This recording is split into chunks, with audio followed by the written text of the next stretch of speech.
Venir sur les dernières aberrations du gouvernement, parce que je crois qu'il y a beaucoup à dire. Parce que là, on est dans une gradation, hein.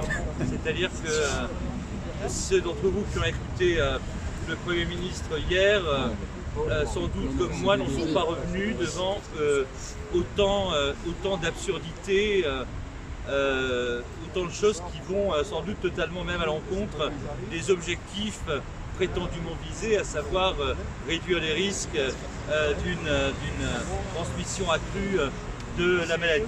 Bon. D'abord, ce qu'on a appris en écoutant Castex hier, c'est que le déconfinement qui était prévu le 15 n'aurait pas vraiment lieu. Ou en tout cas, qu'il s'accompagnerait d'un couvre-feu durci par rapport à ceux que nous avons connus. Et il nous a été dit des choses tout à fait délirantes concernant les fêtes de fin d'année.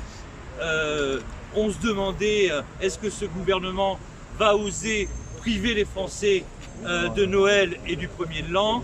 Eh bien voilà, on y est.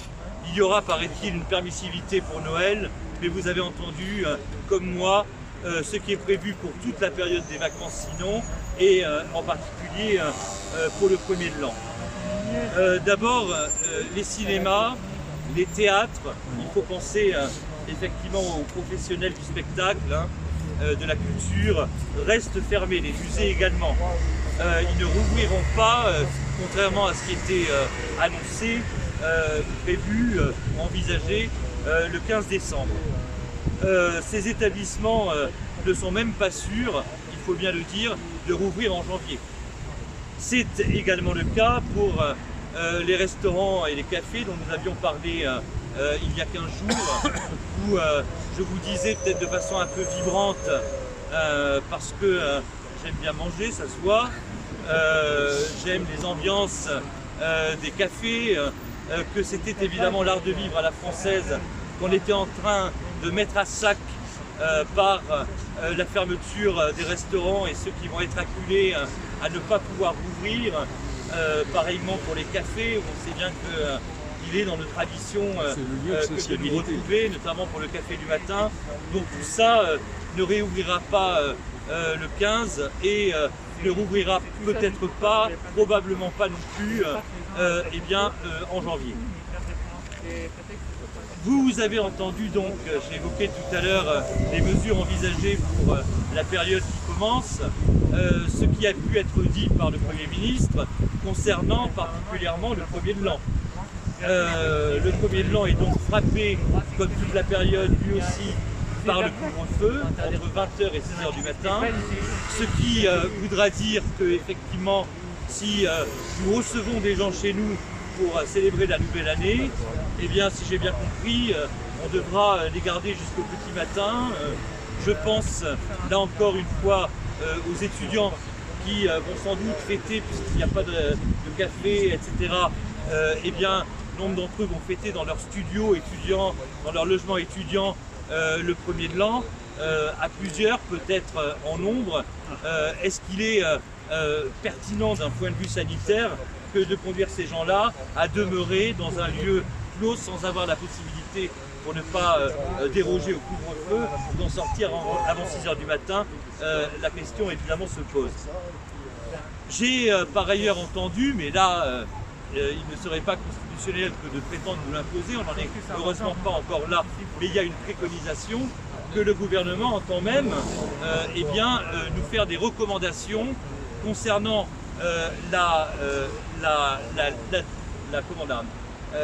l'attitude à observer pour nos repas de fin d'année. On a entendu dire qu'il ne faudrait pas que nous nous réunissions à plus de 6. On a entendu dire qu'il ne faudrait pas parler fort. Bref, on est évidemment en pleine absurdie, dans une sorte de délire qu'on appelle à croire et dont on se demande véritablement ce qui le motive. Alors évidemment, la question que nous nous posons tous, elle est de savoir à quand un vrai confinement. En janvier, en février, en mars, on n'en sait trop rien. Comme on le disait il y a 15 jours, on a commencé à entendre parler d'une troisième vague. Et on se demande si on ne va pas être indéfiniment exposé au sempiternel retour du cycle, confinement, déconfinement, oui mais couvre-feu, reconfinement, etc. Bon, bien sûr, ce que nous nous demandons tous, et un des motifs principaux sans doute de nos inquiétudes, c'est de savoir que va-t-il rester de nos libertés une fois cette période passée. Parce que, et nous en avions donc parlé ensemble l'autre jour, nous savons très bien que les libertés, et l'histoire nous le démontre, ça se gagne, c'est au prix de combats qu'on acquiert de nouvelles libertés, mais lorsque l'on commence à perdre ces libertés, on n'est plus du tout sûr, évidemment, de les récupérer. Ce, évidemment, qui justifie totalement que nous soyons, et je crois que c'est bien ce qui caractérise les patriotes aujourd'hui, que nous soyons dans une démarche de résistance. Florian Philippot est dans une démarche de résistance à longueur de plateau télévision, à longueur de vidéos. Les rassemblements que nous faisons, comme ce soir à Nantes, comme au même moment, je le disais, à Paris, sont évidemment des rassemblements qui relèvent d'actes de résistance. Chacun a perçu particulièrement le très beau symbole qui avait été donné par nos camarades du Morbihan, notre camarade du Morbihan l'autre jour, qui a clos notre rassemblement en interprétant à la trompette le chant des partisans, c'est-à-dire précisément ce chant de la glorieuse résistance française à l'ennemi nazi. Aujourd'hui, l'ennemi nazi n'est plus, mais nous avons un ennemi de notre nature qui est l'ennemi oligarchique, les grands pouvoirs financiers et évidemment leur relais politique, qui est cette élite politique qui agit constamment dans un sens complètement contraire à celui de l'intérêt général du peuple, dont Macron est évidemment le plus emblématique représentant. En réalité, nous résistons, et si nous résistons, c'est pour exiger d'abord la réouverture sans délai de nos cafés, de nos restaurants, de nos musées, de nos cinémas, de nos théâtres. Il faut évidemment que nous sortions de cette phase, de cette période qui est mortifère pour la culture et pour le bien-être psychique. Vous avez très bien parlé tout à l'heure de la situation que connaissent les étudiants. Il faut que nous en sortions. Pour cela, évidemment, il faut que la culture puisse retrouver sa place, que l'art de vivre à la française puisse également retrouver sa place.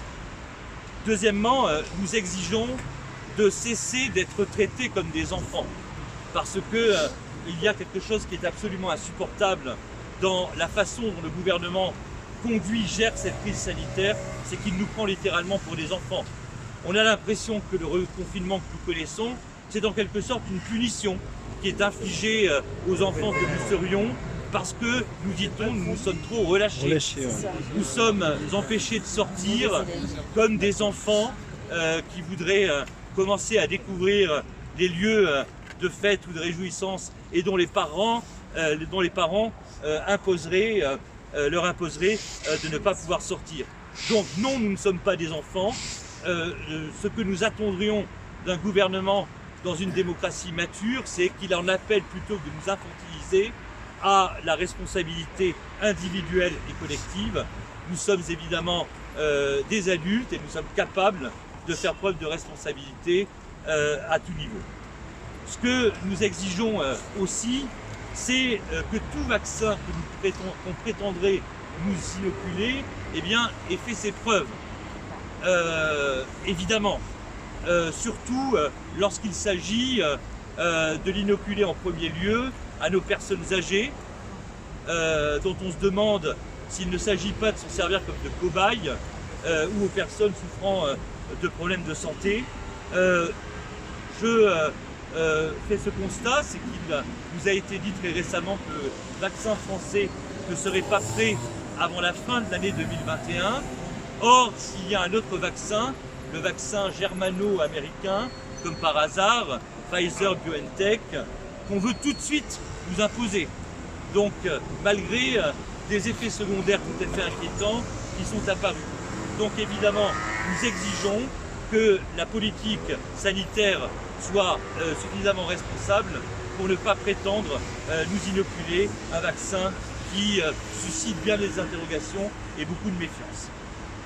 Et puis, je dirais de façon un peu maligne, comme les patriotes l'ont fait au niveau national en lançant même une pétition nationale, après tout, si nos élites politiques, M. Macron, M. Castex, M. Véran, sont à ce point fans du vaccin Pfizer, eh bien, qu'ils se fassent vacciner en premier, publiquement, de façon contrôlée, pour bien nous assurer effectivement qu'il n'y a aucun risque. Mais alors un vaccin tiré au sort, moi je dirais alors. Voilà. En dernier lieu, ce que nous exigeons, c'est enfin et surtout qu'on arrête l'austérité, les politiques d'austérité, et tout particulièrement en l'espèce, celle qui est appliquée depuis des années à l'hôpital public.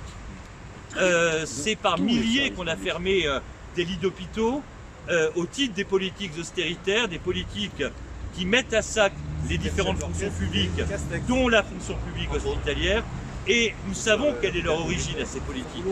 L'origine de ces politiques, c'est évidemment l'Union européenne, qui via les directives de libéralisation impose précisément que les fonctions publiques, que les fonctionnaires soient évidemment de moins en moins bien lotis par les politiques publiques. C'est l'Union européenne qui, via une monnaie qui s'appelle l'euro, que nous subissons, qui plombe notre économie, impose de la même façon cette austérité. Eh bien, pour que la France redevienne, comme il le fut il n'y a pas si longtemps, un pays qui brillait par son système de santé, par la qualité de son hôpital public, là encore, pour en revenir à cette situation, eh bien, il nous faut sortir de l'Union européenne, il nous faut pratiquer via le Frexit la sortie pure et simple de l'Union européenne et de l'euro. Je vous propose, comme à notre habitude, que nous entenions ensemble notre hymne national avant, sinon de nous quitter, peut-être d'échanger entre nous. Allons, enfants de la